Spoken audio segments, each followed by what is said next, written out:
Amigos, llegó el domingo, un domingo del mes de noviembre, el mes de las fiestas en el Zulia. Y por eso hoy voy a aprovechar la conversación con Ronald Rodríguez para hablar de su columna que publica todas las semanas en diferentes medios y donde deja conocer su opinión acerca del acontecer político, económico, cultural, literario, etc. Porque Rodríguez tiene una particular manera de expresarlo, ya lo he dicho yo en otras oportunidades. Rodríguez está en la misma línea de grandes periodistas venezolanos que en una columna es capaz de decir tantas cosas e informarnos de lo que ocurre en el mundo. Hoy quería hablar con él de Maracaibo a propósito del encendido de las luces de Bella Vista, que es una tradición en el Zulia, y además de eso hablarle un poco de lo que va a acontecer acá en Estados Unidos el día martes 5, y sin duda algo que nos preocupa mucho, que fue lo que ocurrió en Valencia, España, con un desbordamiento de ríos después de una gran lluvia, que algunos se atreven a señalar que se trata de los efectos del cambio climático, pero que a pesar de las evidencias científicas que lo muestran, hay quienes se niegan a aceptar que el planeta está sufriendo los rigores del cambio climático. Incluso parte de la campaña electoral norteamericana gira alrededor de varios problemas, pero uno de ellos es el cambio climático. Mientras el candidato demócrata dice que es una situación que debe ser controlada para el bienestar de todo el planeta, hay quienes lo niegan, como también negaron en el pasado que las vacunas surtieran algún efecto en la gente, las vacunas contra el COVID. Hay quienes se negaron a vacunarse porque consideraban que las vacunas no eran buenas. Yo, ante estos temas, tengo posición tomada, pero por supuesto cada quien tiene el derecho de pensar lo que crea. Tampoco soy dado a armar polémicas, pero sí me preocupa que ocurrió una cosa similar a la que una vez pasó en Venezuela, y que prácticamente destruyó a La Guaira, y bueno, de eso poco se habla ahora, más allá de los que perdieron familiares en semejante tragedia. Y recuerdo que en aquel momento, en las primeras horas de la tragedia, hubo países que ofrecieron ayuda, y sin embargo el gobierno venezolano de la época, que es el mismo de ahora, se negó a recibirla. También en España ha ocurrido algo similar. Ofrecieron ayuda a franceses y otros países, y el gobierno no lo aceptó. Y digo yo, ¿será que la política se ha apoderado de todas las decisiones nuestras, de todas las decisiones que atañen a los humanos? Y por ahí me dejo llevar, esperando a Ronald para hablarles del libro Nexus, de un filósofo israelita que desnuda el mundo de la información en estos tiempos, no sin antes hacer un recuento bastante completo de cómo se ha desarrollado o ha evolucionado la información a lo largo de los años y de los siglos. Y nos presenta un panorama verdaderamente terrible, porque ciertamente es que eso que llaman la inteligencia artificial es evidente que uno a uno de nosotros lo supera. Lo supera en información y lo supera en procesamiento. Y yo quería conversar con Ronald porque sé que él ya leyó el libro o lo tiene bastante avanzado, y quería conversar con él un poco acerca de lo que nos espera.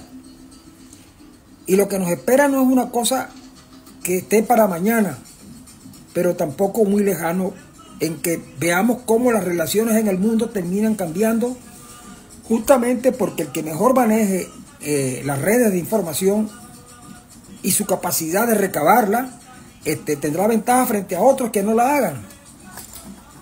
Y yo estoy convencido que beneficios obviamente tiene que haber en eso del desarrollo de la inteligencia artificial, pero también hay peligros a los que los gobiernos deben acceder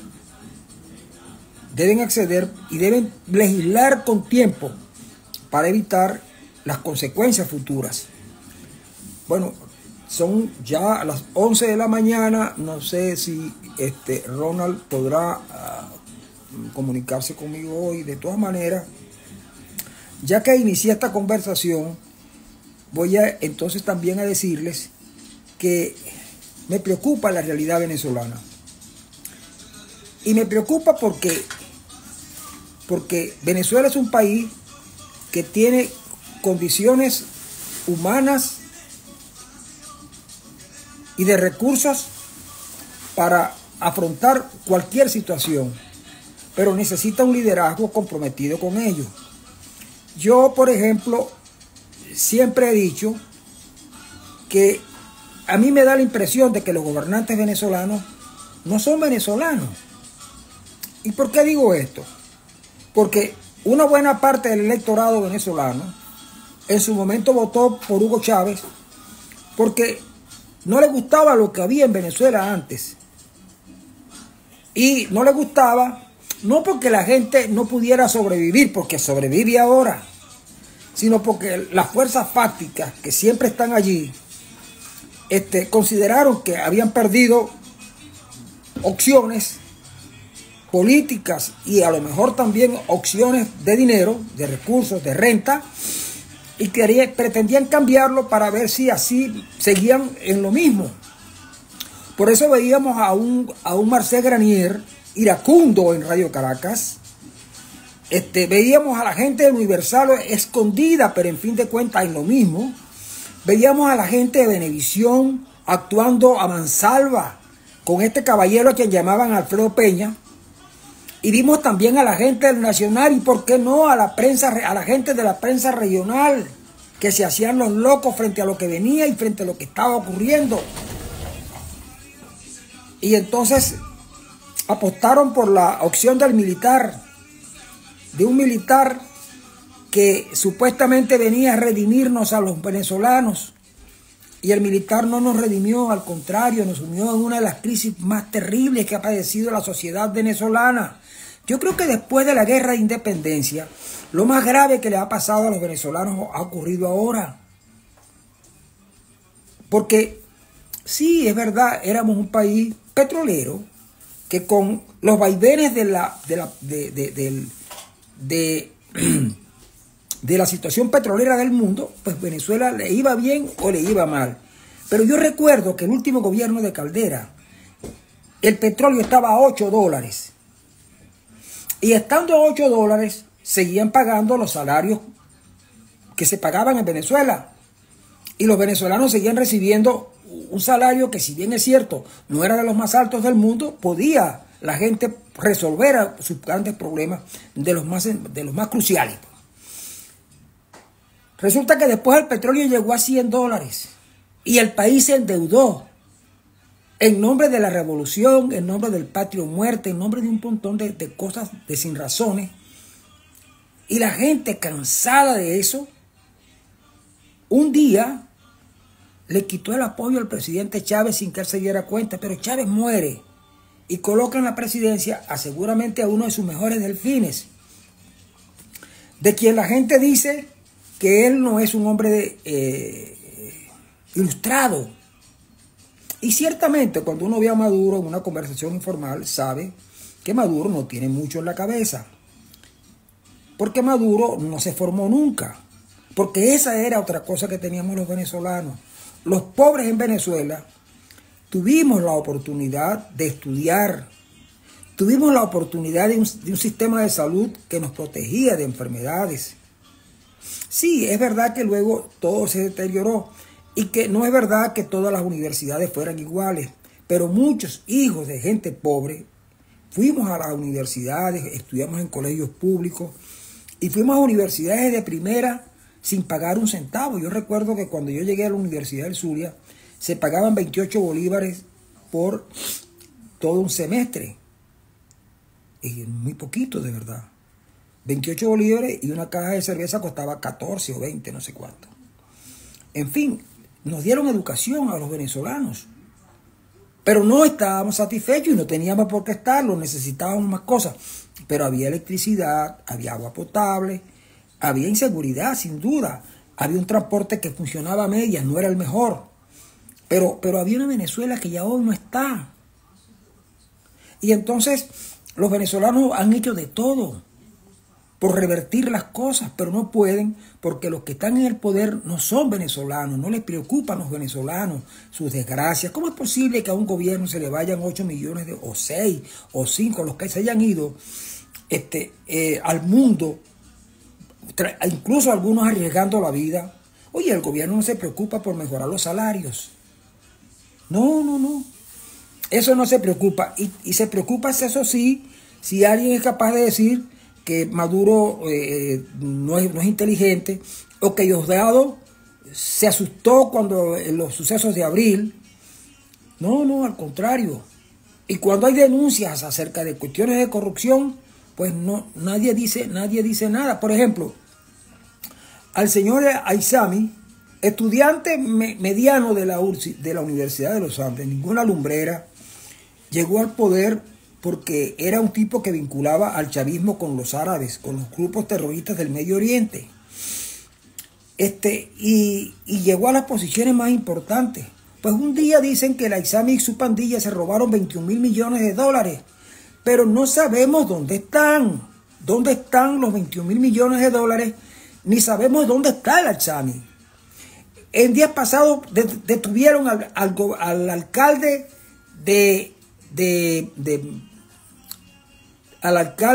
de Maracaibo, que ganó una elección limpia, un muchacho que conocí muy pequeño, sobrino de un gran amigo, Eddie Ramírez. Oye, estaba haciendo una buena gestión en la medida de sus posibilidades. El gobierno lo detiene porque el tipo está incurso en corruptela. Ok, está bien, pero si está incurso en corruptela, bueno, vamos a aprobarle las corruptelas, vamos a llevarlo a un tribunal y se le condenará si está haciendo las cosas mal hechas.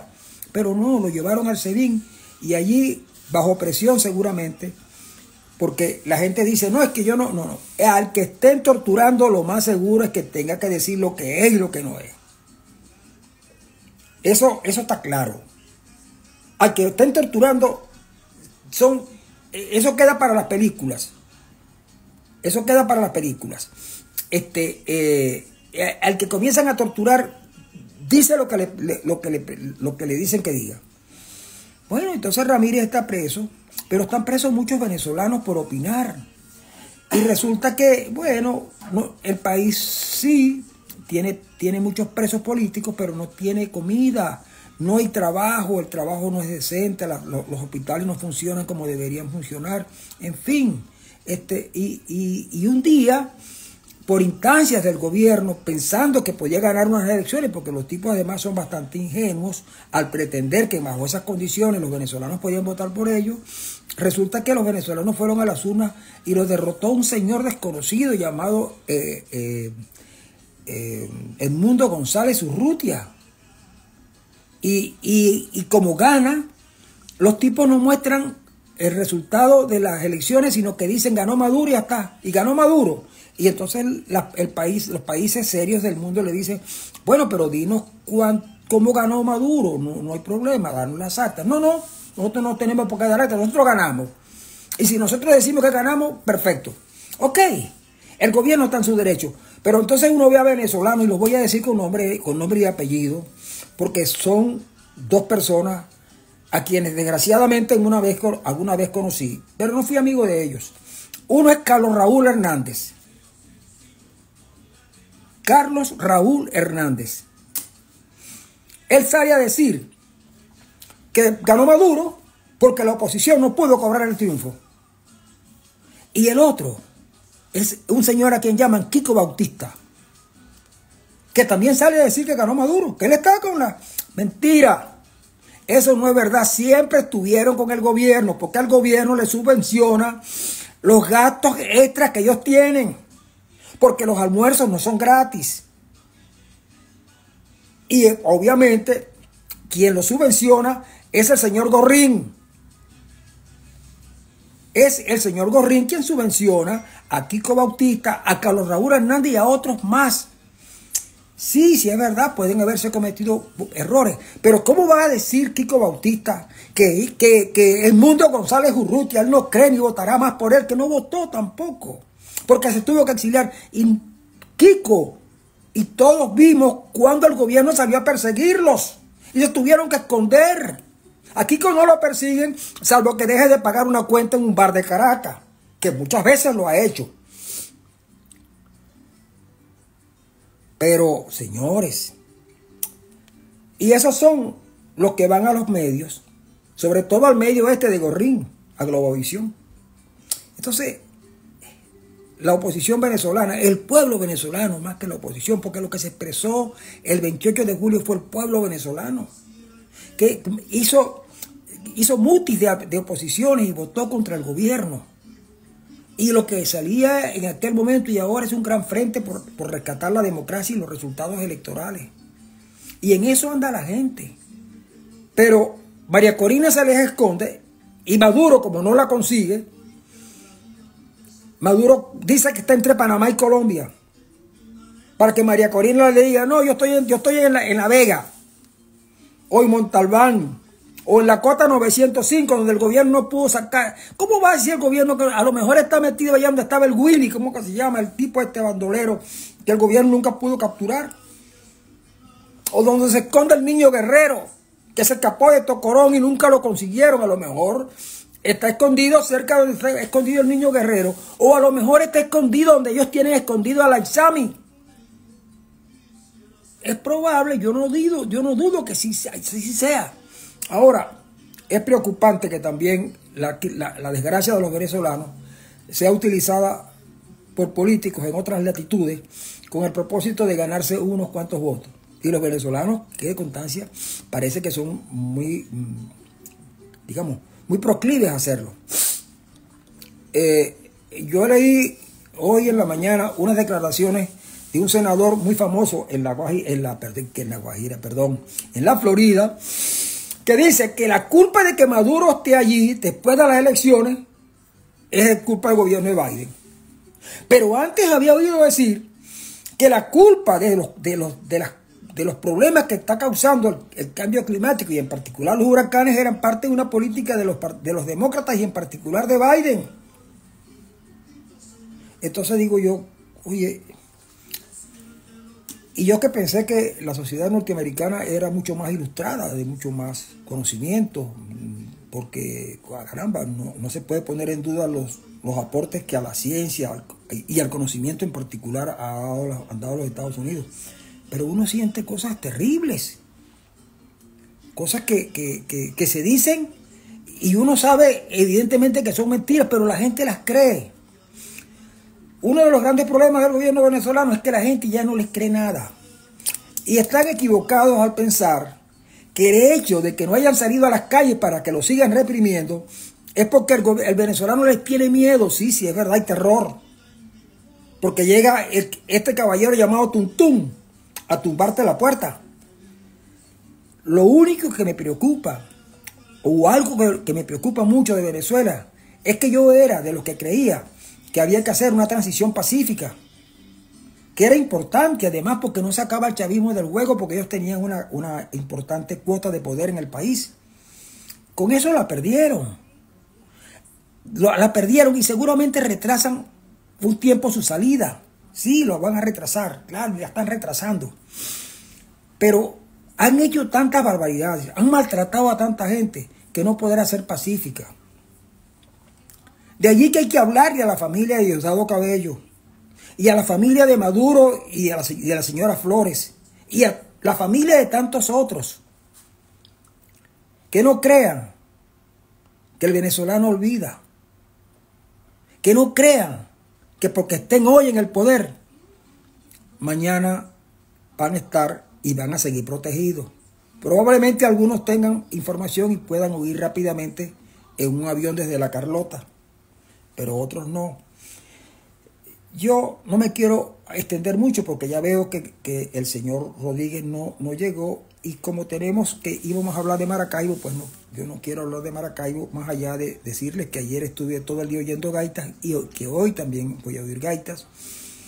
Pero quiero contarles que siendo muy niño en Lagunillas, en Ciudad Ojeda concretamente, era un pueblo pequeño y apenas tenía pocos años de vida, yo llegué con mi abuela, Ricarda, que había estado vinculada a los grupos, digamos, de apoyo a la resistencia a la dictadura de Pérez Jiménez. Yo recuerdo que una de esas acciones que mi abuela hizo fue que en su casa pegaron un afiche, enfrente de su casa un afiche del partido de Pérez Jiménez. Y mi abuela lo quitó, lo pegaron y lo quitaron. Al otro día fue la gente de la Seguridad Nacional a preguntar y ella dijo que no sabía, que ella estaba durmiendo, pues. Una señora mayor, no, nadie iba a estarse preocupando por ella. Pero nos vinimos a Zulia.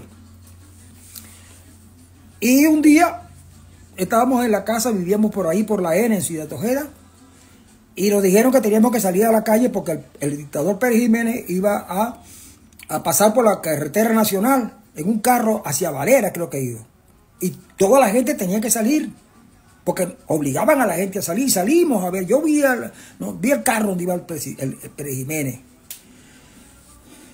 A las pocas semanas del mes de noviembre, había en Ciudad Ojeda un tipo llamado Rogelio Calles, que era el magnate del transporte de carga. Y ese señor, en una zona de la Tropicana, en Ciudad Ojeda, mandó a construir una plaza con un busto de Pérez Jiménez. Y fuimos también porque nos dijeron que teníamos que ir. Fueron avisando y el que no iba, pues no, al final tendría que tener una buena excusa. Y mi abuela y yo fuimos a ver la inauguración de la plaza con el busto de Pérez Jiménez. Bueno, pocos días después, pocos meses después, 23 de enero, cae el dictador se va. Y lo primero que hizo la gente, los mismos que estaban allí, fueron a destruir la plaza y el busto de Pérez Jiménez. Y del señor Calles nunca más supe nada. Creo que se escondió o se fue del país, pero algunas de sus propiedades fueron violentadas. Yo no quiero decir que con esto haya algún símil ni nada por el estilo. Solo estoy diciendo que la opción pacífica de transición en Venezuela la está poniendo en entredicho la gente que gobierna el Tuntún, los hermanos Rodríguez, Maduro y sobre todo el padrino López. Entonces, es de verdad preocupante que un gran país como Venezuela esté en esa situación. Y más aún, inmerso en problemas que no le corresponden. Si se llegara a desatar alguna conflagración, que yo creo que no, porque los iraníes gritaban mucho, pero parece que no tiene mucha pólvora, solo para financiar grupos extremistas con el interés de sacar a Israel de donde está. No estoy diciendo que los israelitas en esto hayan sido lo más acertados posible, pero frente a las agresiones uno ve cómo se defiende. Unos lo hacen con la palabra, otros lo hacen con las armas. Pero Venezuela corre el riesgo de estar en una disputa en la que no tiene nada que ver. Pero Putin le dijo a Maduro, ganaste. Xi Jinping probablemente le dijo también que ganó, pero ellos saben que perdió. Y Maduro sabe que perdió. Y por eso ellos no tienen idea de lo que realmente está ocurriendo en el país. muchos venezolanos estamos fuera. Son los venezolanos de adentro los que tienen que dar la gran pelea y los que tienen que dirigir el proceso de cambio. Pero nunca está de más que uno, por lo menos en las medidas de sus posibilidades, pueda decir algunas cosas, no solamente para hablarle a la gente que no está con el gobierno, también a la gente del gobierno. Claro, no se puede seguir mintiendo. 60 y tantos años tienen los cubanos diciendo que la culpa de que ellos no vivan mejor es el bloqueo. Resulta que en las Naciones Unidas solo 2 países se oponen a quitar el embargo: Estados Unidos e Israel, por razones conocidas. Ok, pero ustedes saben de dónde va el pollo que se comen los cubanos. Pues de Estados Unidos. Y el arroz y muchos otros bienes. Lo único es que los americanos les tienen que cobrar cash, porque los cubanos son mala paga, le deben dinero a todo el mundo. A los únicos que no le deben es a los tontos que les dicen que le van a llevar unos policías y les dicen que son médicos y le pagan una millonada. Bueno, esos tontos, en esos tontos está Colombia. Estuvo Brasil, o está Brasil ahora, está México, en fin. Pero lo otro es, oye, si solo 2 países, ¿cómo es posible que Vietnam, que estaba en una guerra con los Estados Unidos, oye, haya sobrevivido y se convierta en un país más allá de ser, cerca de ser un país desarrollado? ¿Por qué Cuba no lo es? Porque los comunistas no saben gobernar, porque el dogma no los deja tomar decisiones. Y eso pasa en Venezuela. Y ya se fueron los Castro y quedaron unos allí que están solamente allí por mantener el poder, pero ellos no van a solucionar nada. Y yo no estoy diciendo que las sociedades democráticas sean perfectas, no lo son. Y hay pobreza. Aquí mismo en los Estados Unidos hay una desigualdad enorme. Pero oportunidades sí hay. Pero en los países nuestros, bajo la égida de esa cosa que llaman, que no es ningún socialismo, que es simplemente unos tipos que se quedaron en el poder por el poder mismo. Nicaragua, el caso boliviano. El caso boliviano. Desgraciadamente, otra vez prácticamente en manos de Evo Morales. Venezuela, Cuba, y Dios quiera que no le pase a Colombia. Dios quiera que las instituciones democráticas colombianas sean lo suficientemente fuertes para que eviten el colapso. Voy a saludar a Rafito Rubier, mi gran amigo de siempre. Y también a Pedro Luis Alcalá, que estaba conmigo, y a Gabriel Gutiérrez, y a tantos otros que se conectaron esperando a Ronald Rodríguez, que era la estrella de esta conversación de los domingos, porque él es quien le pone sabor a lo que aquí conversamos, porque además nos cuenta de Maracaibo, esas cosas. Yo quería saber cómo va la ruta gastronómica, cómo le están viendo a los pastelitos de agüita de sapo, o por ejemplo, qué atracciones vamos a tener en la feria, y si no se fue la luz cuando hubo el encendido de las luces de Bellavista. Esas cosas pues las quería conversar con Ronald, pero desgraciadamente no hizo presencia. Ahora más tarde sabré de qué se trata. Pero bueno, les anuncio que el próximo domingo, el próximo martes, hay elecciones en los Estados Unidos.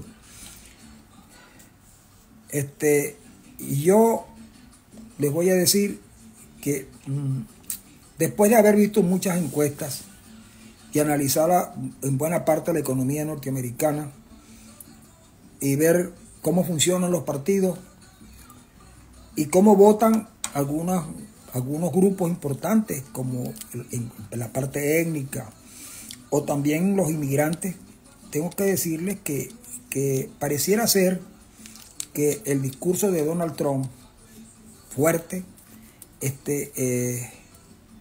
logró un propósito. Fíjense que yo creí que los demócratas habían evitado caer en el terreno de Trump. las últimas semanas de la campaña, lejos de comenzar a darle a la gente líneas de acción de lo que viene, se fue en tratarse de enfrascar con Trump en el terreno de Trump, el terreno de la descalificación y el terreno de la mentira. Al punto que un hombre comedido como Joe Biden, seguramente sacudido por tantas cosas que le dicen, también cometió un desliz. Un comediante en un evento en Nueva York llamó basura a los puertorriqueños. Y eso fue, de verdad, conmocionó a medio mundo, porque tampoco tenía que hablar así de unos señores que en Estados Unidos han venido a trabajar. Y que además es un Estado libre y asociado a los Estados Unidos. Pero el comediante dijo que Puerto Rico era un basurero en el mar. Bueno, un poco más o poco menos, el presidente Biden, le responde diciendo no exactamente lo que los medios dijeron, los influencers dijeron, que los republicanos eran una basura. Pero dijo algo parecido y el contexto lo pusieron ellos y entonces justamente lo llevó a su terreno. Era una cosa evidente. En la guerra gana el que es capaz de llevar al oponente a su terreno donde se desempeña mejor. Oye, en la exposición, en el juego de palabras, en las falsedades, Trump es un maestro. Y su gente le cree. Y por eso no había que caerles en el juego. Por eso es que Kamala lo derrota al día del debate. Y Trump logró no revertir el resultado del debate. Sino Trump logró, porque los demócratas no fueron capaces de salir seriamente a hablar de los temas que a la gente le interesa. Bueno, no podían salir tampoco porque hay una parlamentaria de Nueva York, de la que no recuerdo su nombre ahora, que dice que Cuba se vive feliz. Un poco lo que decía Chávez. Ahora sí, amigos, con esto me despido. Hasta el próximo domingo. Y bueno, esperemos que Ronald Rodríguez tenga buena salud y esté en Maracaibo. Hasta luego.